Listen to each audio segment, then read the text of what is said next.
Hi, readers. I'm Jordan. And I'm Katie. And welcome to Not Another Heroine, the podcast where we break down the best and worst fictional heroines, those swashbuckling ladies who have to work a little harder than expected for their happy ending. This week, we're reading Crown Duel by Sherwood Smith, otherwise known as I Don't Want to Be Special.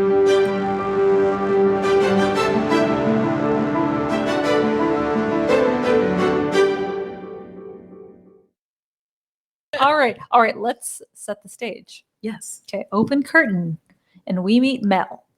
Countess Maliara, if you want to be real specific, because we need our heroine to be sympathetic a bit. She needs to run around barefoot, wear worn down dresses, have friends among the common folk.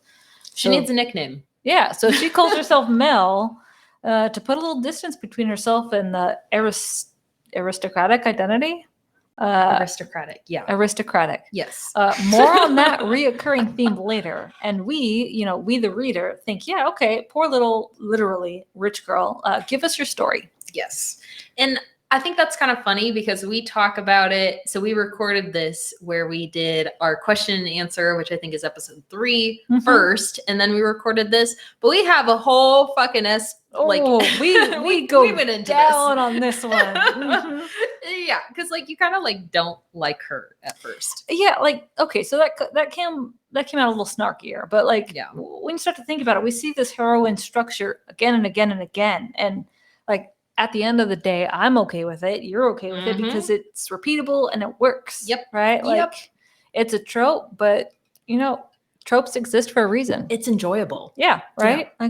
All right, back to Mel. Back to Mel. All right. Her mother was mysteriously murdered years prior, and her father, who never recovered from the death of her mother, that never happens in fiction. Yeah, that's new.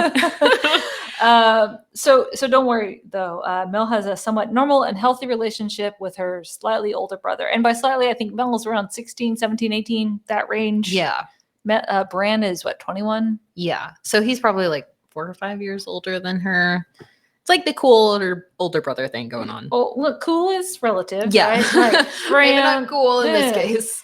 Bran, Braneric. Okay, so nicknames are a theme here. Mel, yes. Meliara. Bran, Braneric, Branoric.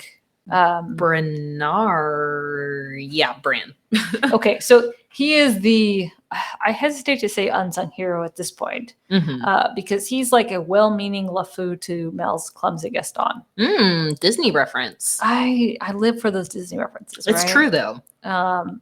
But he gets a very, very dramatic Netflix entrance. That he does. It's a little cringe. A little bit. Mm-hmm. Yeah. Okay, so anyway, we learned very quickly that there's 2 main issues plaguing these siblings. Taxes from the ruthless king and concern over the king's intent to break the covenant. Dun, dun, dun. Thank you. Very timely. Yes. All right, so what is this covenant? All right, so this is where the story diverges from the typical and dabbles in some fun world building. We talk about this a little bit further on in some other episodes. So if you know anything about Sherwood Smith, she kills it. She knows her world building. She does it delicately. She does it subtly. She's got some tree people, so Ents, anyone. I thought they were little wood goblins.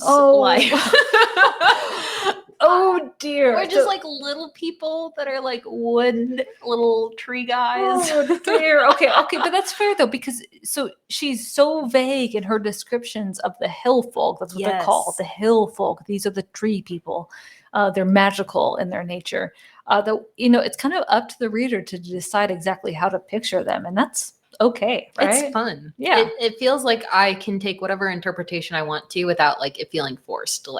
Here is this lengthy backstory on the historical nuances of this land, and this is how magic works. And it's no, here's some interesting little hill folk, and they look like wood. Do with that what you will. Yeah, it's very vague. Okay, hill folk, and then they have the magic color woods. Yes. Right? We're not getting super creative with these magical names, right? They're called color woods, and what does that mean, color woods? They look like fancy colors. Yeah, right. You cut the wood open, and there's blue, green, purple, red, all amazing. It's all in the middle, and they're special. The wood is special. It's super valuable. Anyway, so we have the hill folk, we have the color woods, and then we have the covenant. In exchange for only gathering color wood that has fallen naturally, and this color wood sells very well, the hill folk provide fire sticks to every family in Ramalna. I love how she did not describe at all what fire sticks were. Right. She was like, go ahead. What do you think they are? Fire sticks, right? Like flashlights, anyone? I kind of thought they were like, you know, when the police have like an incident at night, what are those called? And they break off the top and it's like, psh. Goodness. Yes, I know exactly what you're talking about. I've always called them glow sticks. What? They are not glow sticks. Not glow sticks. I could not tell you what they are though. I need to cut this out and come back. We'll just we will come back in 2 seconds with an answer we will. to We that. will define what color woods and what the fire sticks. Fire sticks means to us. So definitely not flashlights, guys. No. But you know, close enough. This is magical wood that will burn for an extended period of time. Yes. Months, if not years, and can be stopped and then relit. It's very useful in a pre-industrial society. Okay? Yes. All right. So the Covenant at this point, when we encounter our hero or heroine, Mel, is centuries old. And it's necessary to the security of Ramalna, right? Break the Covenant and then bad things happen because the hill folk, despite being, you know, tree people and leafy and friendly, right? They're going to murder you, right? Yep. Like you're going to lose. Frankly, you're going to die. Right? Like they may be tree people, but you know, you're going to lose. It's fine. Yeah. And it's kind of like a fun theme because that's how it goes. Like you undertake these horrible circumstances, you come to an agreement, and then years down the road, people are like, "Oh, this like agreement is stupid. Like, why do we even have this? We're just gonna do whatever the fuck we want." And then inevitably, ruin ensues. This sounds familiar. Interesting. Don't say this happens in modern day. What? No, never. Okay. Okay. So, but why does our heroine? Why does Mel care about Groot and his friends? Okay. So that's. So her family's crumbling castle, like poor Countess Meliara, her family's crumbling castle and their extensive lands named Talanth. That's, you know, one of the many names you'll have to remember throughout the story. Yes. They're located high in the mountains, close to the color woods and the hill folk. Mel is special because she knows all about the hill folk and about them and actually gives a shit about their well-being. Aww. So like, yeah, you know, think her earth-loving hippie children versus corporate business, and Mel is the social justice warrior. I feel that. I like that. I didn't even think about that when I was reading it. I'm like, oh my God, she needs to like support them throughout all this craziness. Like, obviously she needs to go to war as like this funded, underarmed group. Like, for sure. She is right. She needs to do it. She has a cause. Okay. So we can support our heroine. She is justified. Yep. She's rooting against the big bad evil villain. All right. So like all of this is established very quickly and very early on. Like I think it's all summarized in the prologue. Yeah, it's like the prologue and then like the first chapter, because like at the end of the first chapter, the dad dies. Of course, because why not? You know, it's Disney. So both parents have to die at one point. Yep, you have to be an orphan. Yeah, like you haven't suffered enough, let's kill both your parents. Yep. Okay, so prologue established. And the prologue, by the way, is very short. I appreciated that as a reader. Like, give me just enough history to know what's going on. And it's not even necessarily like required to read. Like it's like a little tidbit that kind of gives you a little extra content, but because I hate those books that you have to read the prologue and you're like, I don't understand what this is, and I know I'll understand it later, but like right now this makes no sense, but I have to read it. Like this is like optional, but a good idea. Thank you. That's exactly what a prologue should be. Yeah, optional but a good idea. Beautiful. All right. Okay, so it's action time. Cut to, it's been days, no weeks, and Bran. That's the brother, if you don't remember. Braneric. He was supposed to return from this mission to the capital. Yes, there's a mission. The book is titled Crown Duel, after all. So Mel and her friends are celebrating her flower day, which, you know, almost certainly is like the 17th or 18th birthday, and means that, you know, the girl is entering her like doing age, right? She's a woman. She is a woman. She is ready to meet her flirts.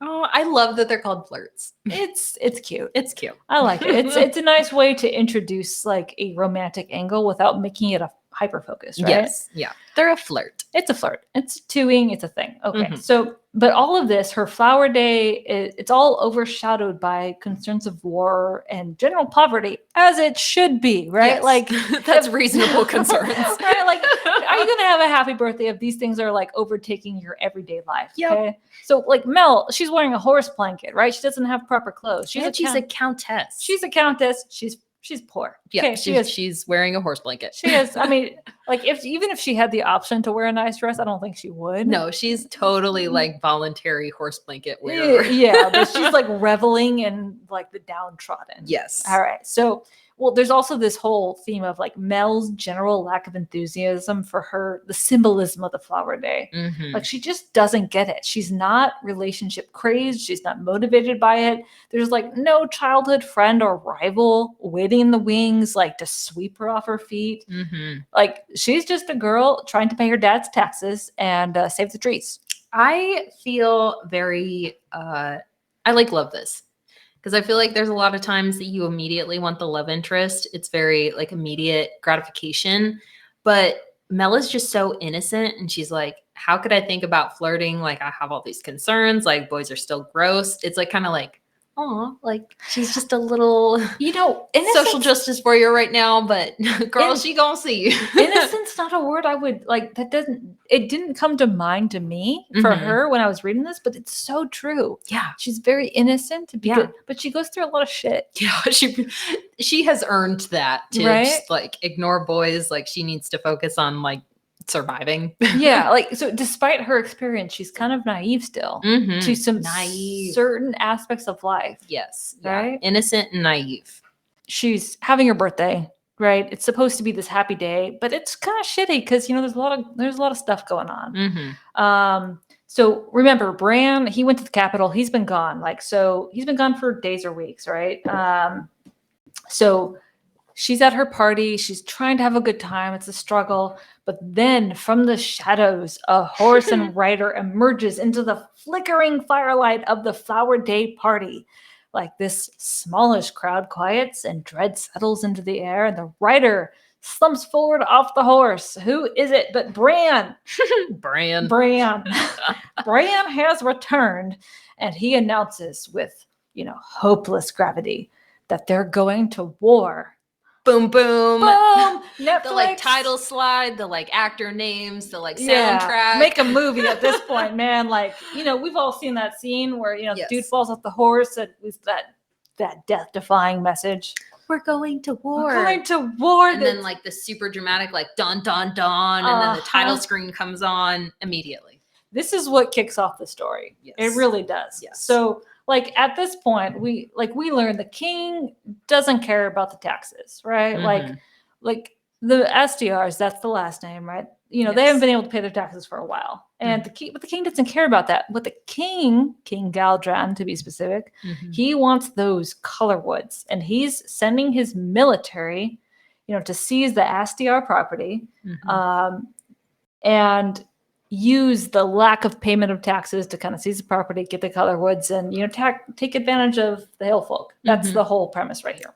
Yeah, this is a big problem, right? But let's emphasize again: Mel and Bran are young, right? Their exposure to the world outside of their lands, it's very limited, and they are extremely, Mel more so, influenced by the biases of their parents.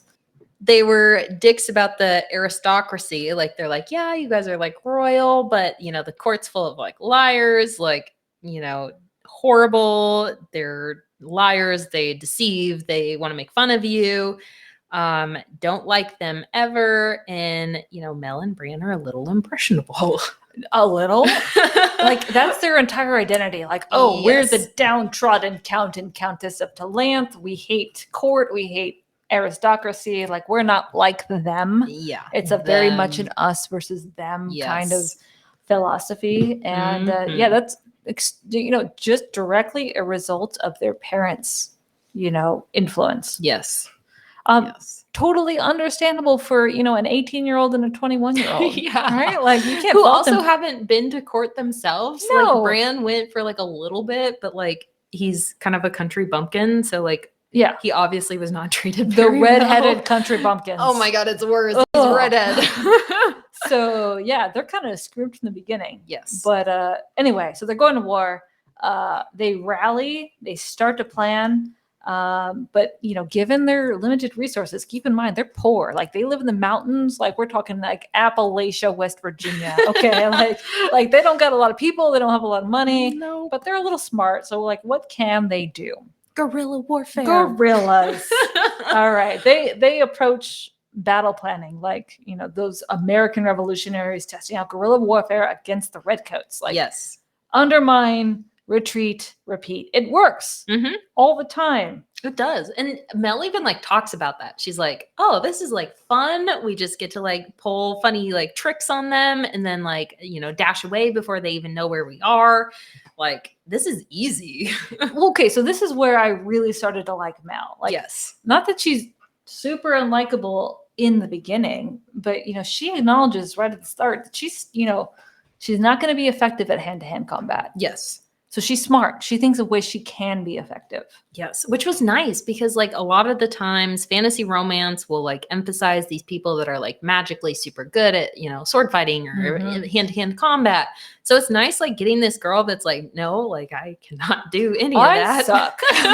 But like I'm going to try to find like what I can do. Okay, like how many times have you read like, oh, I am so tiny, but I have magical powers. I will defeat you. Or alternatively, I am like outrageously tall. Katie, you know nothing about that. Oh no, I'm not 6 I'm foot. outrageously tall and I can be equal to any man. And how dare you challenge me, right? Yeah. Like there's these two extremes and Mel doesn't fit on either one of them. She's real. It's like actually, if you were in this, circumstances, you're like a small, very petite countess who has no sword fighting, experience. Like you're maybe not going to be best at hand-to-hand combat. Don't ride into battle with a sword thinking, I'm going to defeat the king. Like, no, that's not going to happen. Like, so that's cool. Like Mel doesn't dwell on this. Yeah, she's tiny. And this comes up throughout the story, but she like never really hyper focuses as a flaw or as something that needs to be overcome. She acknowledges the realities of her situation and figures out a way to work around it. Like there's no resentment. There's no woe is me or I'll show you what I can do mentality. It's like, it's super refreshing. And she like is excited about it too. She's like, this is how I can help. Like, it's okay that I don't know how to sword fight. Like I can find ways to like help the cause. Exactly. Similarly, like the author doesn't use Mel's size and her inability to like match with her brother as like a trend to create these broad sweeping gender roles for the rest of the country. Yes. Like it's not like he versus her and she's like sidelined because he like totally is like, okay, like you can do whatever you want to do. And there's like a part in it too. I don't want to like jump too ahead, but she like takes a little like group of like kids and like middle-aged, like almost teens and is like, okay, we're going to do some like super guerrilla warfare stuff and like, sabotage and like spy. And it's like, it's this good, like everyone has a place and everyone has a job and it like doesn't matter if you're like good or bad at anything. Like everybody has something that they can do. Like smarter, not harder. Yes. Right? Yeah. Like that's exactly what this is. Like, and it's cool because Mel's a female. There's only so much she can do given the circumstances she's been set up in. But there's plenty of other incredibly competent female like fighters and military leaders in this story. Yes. Oh, I loved that about this book because like looking back, there are no defined weird gender roles. No.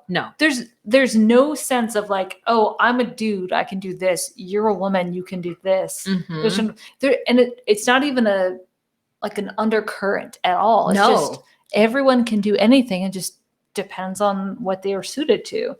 Because like Mel even, goes on to meet one of the captains of the enemy forces in, very horrible circumstances, but it's like a lady and she's like respected and it's not weird that she's in, charge. Like there's no weird undercurrents or like, oh my God, I can't believe like we have a lady captain. It's like, yeah, she's a captain. Yeah, that's a cool thing, right? They're not like, oh, look, a female captain. Let's like underscore there's a woman captain in the military, right? Yeah. Like it's like, oh yeah, she's just that's her job. She's there. She's doing it. She's doing it well. And again, there's no like drastic comparisons between Mel and this other female leader. It just It's another character. Yep. They're just good at whatever they're good at. Thank you, Sherwood Smith. Yes. Okay, so let's back to the story. Yes.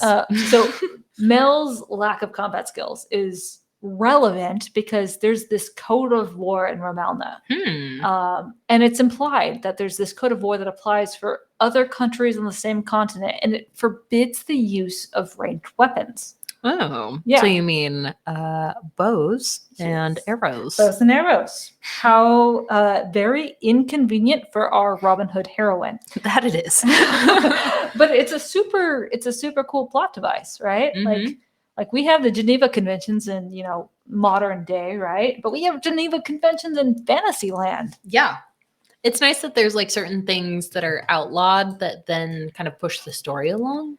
Exactly. Like this leads Mel to come up with like several plots to damage, you know, supply trains, water sources, and in general cause a whole lot of inconvenience for the incoming force. Yes. And she does like a really good job of it too. So much so that King Galdrin has sent out this new commander to replace his incompetent general. Yes. And this is where like Mel is like, oh, this is like so much fun. Like we're going to win in like a month and a half. And they're doing a good job too. Like they're successful. Yep. It's like these stupid ass idiots. But then all of a sudden is this new commander. Oh dear. Oh man. So this new commander, right? Like I want to say this is the first time I encountered, like when I first read this book, like, oh, I'm not going to say how long ago, but it was a very long time ago I read this book.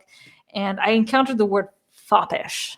I love it. I don't really know what it means, but you get everything you need to know from that word. Exactly. Foppish. He's a dandy. He's dandy. Dandy. Yes. Yeah. He's obsessed with clothes and gambling and like other rich people things. Like he rides around his columns of soldiers wearing this beautiful plumed helm. Okay. Like rumor has it that this new guy is a joke. Total joke. He is not gonna win. And Mel's like, oh, fuck you, buddy. Like I think they like even laugh in the story. They're like, oh, this like new guy, LOL. Yeah, pretty much. Like, oh, thanks for cutting us a break, Your Majesty. Appreciate you. But then why is he doing a better job than the last guy? Fuck. Oh no. Yeah, Mel and Bran just can't seem to turn this one like around, like the last one, and they're getting annoyed. Like Mel in particular, he's like, "This dude is an idiot. Why do I keep fucking up?" Yeah, that would be like mental fuck up if like all of a sudden you're like, oh, this guy's gonna be easy. We're gonna be out of here, and like by the fall, and all of a sudden he's like good at his job. Yeah, like, how is this happening? Who is working with him? Right? Mel and Bran, the Astiars, are losing people and resources every single day. Like they themselves have resorted to breaking the code of war. They're using these animal traps, like those like metal claw ones that you see in Bambi, right? Like, yeah, like bear traps. Yeah, bear traps. Yeah. So they're using them to catch unsuspecting enemy soldiers in the woods. And if you think that little technique is going to turn around and bite them in the ass, you're absolutely right. Hillfolk karma is at work. Yeah. So they're not doing so great. But the bad guys, they're breaking the code of war too. Like they're using bows and arrows. So both sides, the good and the bad, they're both breaking the code of war. It's not great for either side. And does that go bad for anyone that we know of? You don't see. Okay, so Mel being a little, I don't know, self-righteous. What? No, not our Mel. So she chews her brother out for using these traps. She has like no qualms about, poisoning their supplies, but God forbid, like they use bear traps. And they use bear traps. Okay. That's where I draw the line. Oh, I know. Like, so she's really concerned. Like she doesn't want their own people to get caught in one of these traps. Dun, dun, dun. Oh, foreshadowing isn't a thing in this book. Okay. Okay. LOL. So, I know. Right. So she goes off alone into the woods at night, because that always is a good move in every story ever. Okay. It's going to go well for her. I swear. Right. Okay. This is great. Okay. So she successfully though finds the enemy camp. She observes them for a bit, pats herself on the back for her sneakiness, and then finally decides to stealthily creep back to home base. Except, you know what good spies don't do? What? They don't let their minds wander. Like, they don't just like, oh, I'm in the woods alone at night. I'm just gonna like, what am I gonna do tomorrow? That's surprising. Right? Like, okay, so oh shit, Karma has arrived and taken, guess what? A nasty bite of her foot. Oh my god, what did she step in? Fade to black. She stepped in a bear trap. She stepped in a bear trap. Immediately. She couldn't see that one coming. Okay. So, all right. Oh god, girl. Yeah, I know. Mel wakes up. Where does she wake up? Have the mysterious hill folk saved her? No. No. Thank you, Katie. They did not. Oh, wait. Did a dangerously attractive soldier from her home camp just to keep her safe, hoping to one day close the distance from lowly guardsman to barefoot but beautiful countess, follow her to keep her safe? No, not at all. There is none of that. You done fucked up, Aaron. Like, you made a mistake. You made a mistake there. So Mel, as she will do throughout the rest of the story, lands herself in the hands of the enemy. Yep, that she does. Mm-hmm. It's not that bad though. Like, she's getting medical treatment. And wow. Okay. So she's surprisingly, and this is what I really appreciated, she's smart enough to accept that treatment. Wow. I feel like there's some characters who are like, oh my god, no, like I can't accept anything for, like, girl, your foot is, there's like holes in it. You're gonna die. Okay, you need some help. You maybe need a little bit of assistance.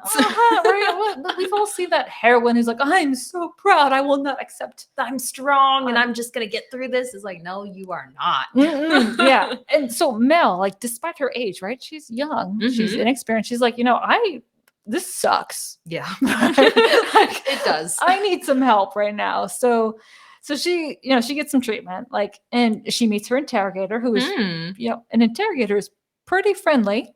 He's not unpleasant.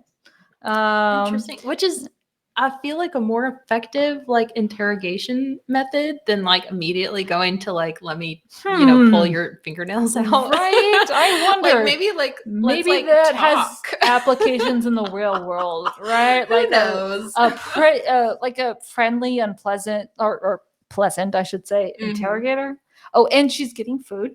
And rest, and her foot is healing. Also seems reasonable. Yeah. So she's in the enemy camp getting all of these things. Okay. So before, at home base, she was starving, didn't have enough clothes for the weather, and was pretty hopeless. I would immediately be like, well, thank you for, saving me. And I get like food. Like, what do you want to know? I feel a little guilty, but yeah. What do you want to know? Okay. So anyway, she resolves not to disclose her identity. That's smart. Yeah. I mean, she's royalty. Frankly, I believe her, right? Like, if nothing else, Mel is stubborn. But she consistently acts with good intent, even if she acts a little rashly. But this is surprisingly not rash. She's like, okay, like, I'm in enemy camp, like, not in a good spot. I'm just going to pretend like I'm like a nobody. And that's good for her. Right? Like, that's hard to do. Yes. Right? Like, I don't know that I would act the same way, like, having never been in that situation. Yeah. It's like admirable. I'm like, okay, girl, like, you got it going on. Like, you're thinking through some things. It speaks to her character, which is why she's so damn likable. Like, despite a lot of shit that she does, she's like, at the end of the day, you're like, you're a good person. Like, she never once wavers in her beliefs or her desires to do the right thing for the right people. Yeah. And like, she never lets her own self-interest override her behavior. Yes. Even despite holes in her foot. Yeah. But that's why we have Bran. Yes. Bran. Bran. Tune in to episode 3 to find out what we think of Bran. It's not good. It's not. I'll leave it at that. Yeah. All right. So let's reiterate. Mel and Bran are both young. Yes. Capital Y. Like, Bran, he's not a military strategist. He's not that very experienced, reserved older brother figure. He's this exuberant, fun-loving, see the good in everything kind of guy. Like, so when his baby sister is captured by the evil overlords, what does he do with his highly trained mountain militia? Maybe not make some good decisions. Oh, no. He charges into the camp with stupid fearlessness. Not once. He does it twice. Okay, right. Thank That you. checks out. Yeah, thanks, Bran. Okay, so Very in character. So Mel, who has so resolutely commended herself on standing alone against the enemy and not betraying her people by turning into this very expensive hostage. She's a countess, by the way. What does she do when she hears a commotion in the camp, followed by the sounds of her brother recklessly shouting her name? She keeps quiet and doesn't say anything, Oh, right? one would hope, right? One would hope. No, she lunges out of her cot, blind with pain because her foot is mangled, and she begins shouting her location. That's going to work really well. so very well. Yes. Okay. But you know what? I'm pretty tired of heroines like always winning right away. Yes. Right? Yeah, unreasonably. Like no justifiable experience other than I'm special. Like, so even when we like cringe a little at a character's decisions, like Mel's response to her brother's rescue makes sense. Yeah, because it would take so much consciousness of like situation in, circumstances to like, oh, I'm not going to say anything, even though he's like obviously calling for me. Like that would take so fucking much. And you're like in the middle of a stressful situation. Like you've been like starving for however many months and you have holes in your foot. Like that would be unreasonable for her to be like, oh, I'm not going to say anything. Like Exactly. anyone would immediately be like, I'm here, save me. Yeah. Like, so as a reader, we're like, oh, why did you do that? But of course you did that. It's like reasonable. Right? Yeah. So Yes. again, like Mel gets up, Bran, please save me. Oh, wait, my foot hurts a lot. Let's faint again. Fade to black. Checks out. Yeah. Okay. You have holes in your foot. You have holes in your foot. Like, okay, don't break the code of war. Like Karma learned. Yep. Yeah. So, okay. Mel wakes up. Where does she wake up? That's a great question. So she wakes up on a horse.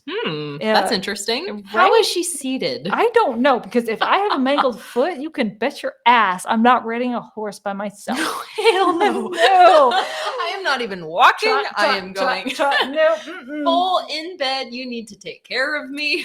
All right. So do you remember our mysteriously pleasant interrogator? How does he play into this? That's interesting. So in very short order, Mel realizes she's in an even worse position than when she was before. What could be even worse than sitting in the middle of an enemy camp? I don't know. So let's start with the enemy, thanks to her brother, the idiot Bran, now knows who she is. They know that she's a countess. They know she's a countess. They know she's been trying to rebel against the king. Akko. Oh, very. She's literally like an enemy of the crown. That's a problem. Okay, so now she's on a horse with the interrogator. She's on the way to the capital to meet the king. Ugh. Worthwhile, right, to mention at this point that Mel's family suspects it was the king who arranged her mother's murder. Akko, and he's probably going to arrange for her murder. Probably. One could assume. Okay, so she has no means of escape, reference like illegal trap setting and mangled foot. So she's on a horse with this interrogator. She can't get away. And the interrogator. Who is it? Do you remember that like plume-helmed foppish commander? Yes. Yeah, well, let me introduce you to the Marquis of Chevreith. Oh, they're on a horse together. Oh my gosh. Okay, so this is where we're going to end for part 1 of Crown Duel. It gets more fun from here. It gets so much more fun. So from our shelf to yours. We'll see you on the next page.